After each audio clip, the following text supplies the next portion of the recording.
Fetterman, you can't hide! You're supporting genocide! Fetterman, you can't hide! You're supporting genocide! Fetterman, you can't hide! You're supporting genocide! Fetterman, you can't hide! You're supporting genocide! Fetterman, you can't hide! You're supporting genocide!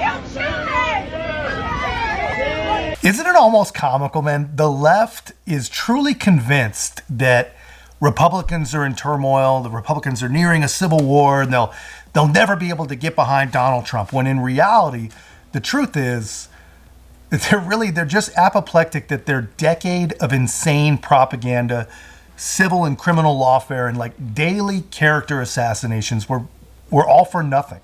They did it all for nothing. They overdid it all for nothing. And all this while the Democratic Party is nearly completely fractured, nearly completely failed under the leadership of Joe Biden. You know, they have had to resort to fixing the Democrat primary for the third presidential election season in a row. And no one, anywhere, except for the truly dedicated and delusional, believe anything that they say.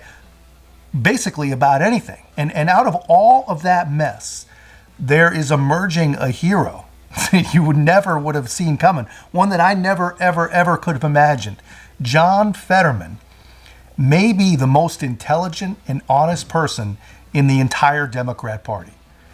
It is a true testament to what modern science can do for the liberal brain. If any of you guys are struggling with liberalism, you have got to get yourself to Walter Reed. They have turned the man into a pretty reasonable future, soon I think, defector from the Democrat Party. And it's pretty amazing to watch this transformation happen, to watch it all form. But, you know, he went from good night, everybody, in his debate to being literally the only Democrat who is intellectually honest enough to admit that we have a very, very serious problem on our southern border.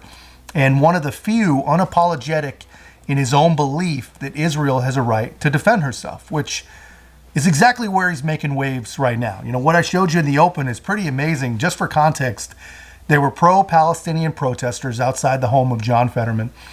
And instead of cowering inside, he got up on the roof and started waving an Israeli flag. That is some top level, that is super troll. Super troll, if I do say so myself. But, you know, this issue is not going away. It is going to be a major problem for the Democrat Party. And it looks like John Fetterman is going to make sure that he and his positions are clear.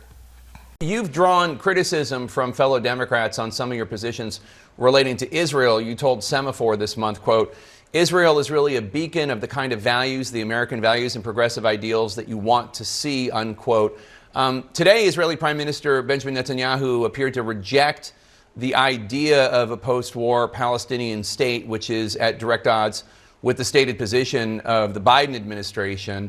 How do you reconcile that, the idea that you see Israel as a beacon where the current prime minister does not want to provide any sort of path to statehood for the Palestinian people?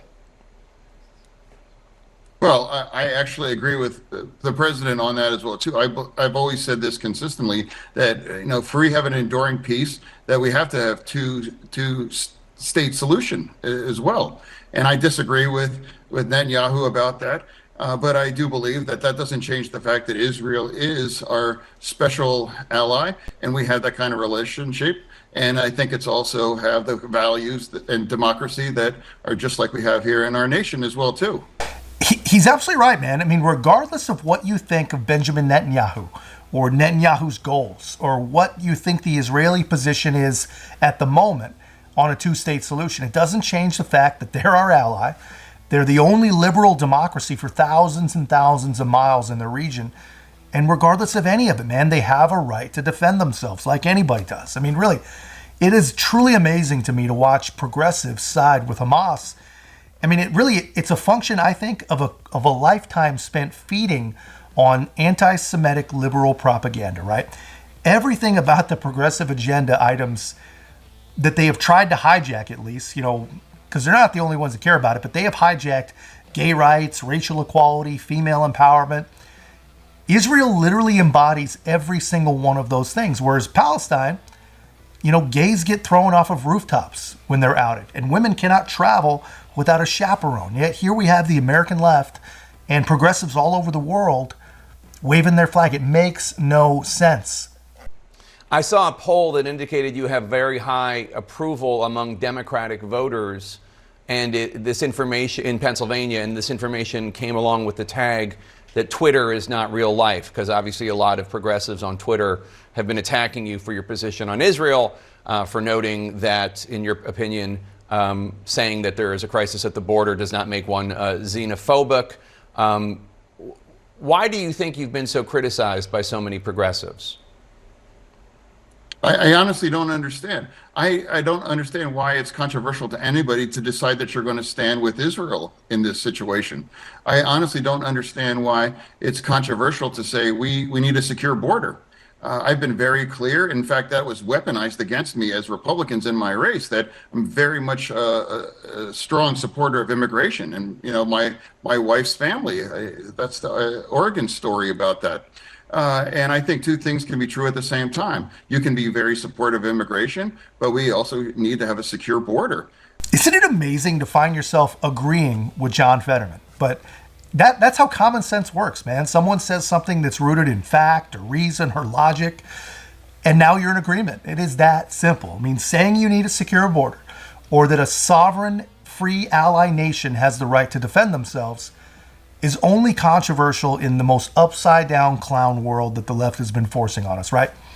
These are not reasonable people, and they prove it to us time and time again on just about every single issue, man. And you know what the end result will always be. Democrats cave. I mean, the party. Democrats have never, ever been able to stand up to the far fringe of their party. I mean, do you think that people like Nancy Pelosi and Chuck Schumer, as abhorrent and horrible as they really are, do you think that they like being the party of porn in schools and other insane leftist fantasies that they push on everybody? No, of course not. No reasonable person of any party anywhere in the world thinks that any of that stuff is okay. But the left gets what the left wants. So it's going to be interesting to see how it all plays out as we get closer to the election. Will we abandon Israel so that Joe Biden can lose the name Genocide Joe? I think that we will. I think that he's going to start moving that way pretty soon, but we'll see. I don't know. It's interesting to watch, but that's just my take, guys. Let me know yours in the comments, and if you haven't already, be a part of the channel's growth, man. Make sure to like, comment, subscribe. Most importantly, share the channel. It's just one little click for you, but it really does mean a lot to help us get our voices out to other people. And appreciate the support so far, guys. I'll see you in the next one.